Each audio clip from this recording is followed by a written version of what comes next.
everyone, welcome to a new video. I'm Holly, and today I wanted to talk to you about stuff. As in belongings and stuff. I attempted to sort of do this video before.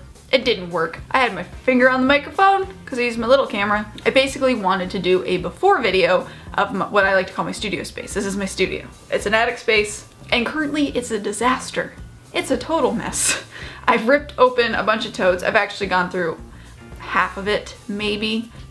Right now, because the weather is nice, I have felt the need to do a purge. And I think it's important. For me, creatively, clutter does not help me. Making a mess is one thing. Having stuff just everywhere does not. I think it's been a little more than a year where my feelings towards stuff has really changed. I used to like to collect things. I used to collect like action figures and, you know, movies and stuff like that. But now it's changed. I think there's a couple reasons.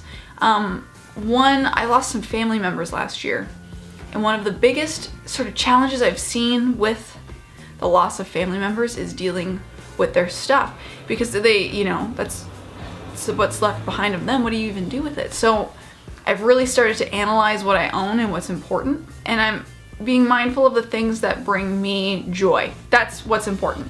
I'm keeping the things that bring me some sort of joy and some things that I feel are beneficial to reflect upon, stuff from the past, without being too crazy. Like, I went through a tote and I found old report cards and some old books from when I was in grade 3. I kept some of them, the rest went in what I called the burn box, which is just stuff that has personal information I will just take it to the fire pit and take care of.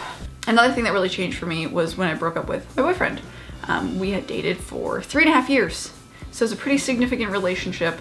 And in that time, you collect things between the two of you. We ended up moving in together, so there was just a lot of everything. And in that time, I used to find it caused me a bit of anxiety. It made it very difficult to think straight.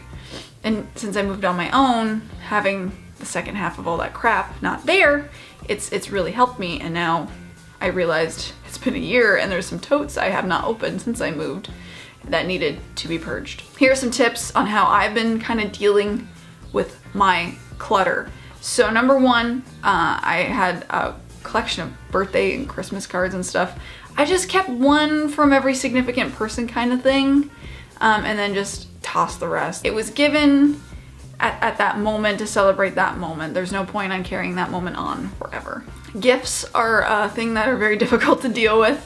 When you receive something and you get a gift, you almost feel guilty that you have this thing, but you don't have a use for it and you don't want it and it's just taking up space. The point of the gift was to be at the moment of receiving the gift. Just let it go. It's not gonna hurt anybody. If anything, it's more beneficial to you.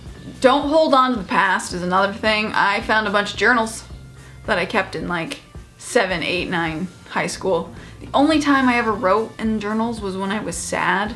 So all the writing is sad. It just makes me feel horrible to read it, to remember those moments that really sucked. And I mean, it's important to reflect on those moments, but I don't need a physical copy of that moment.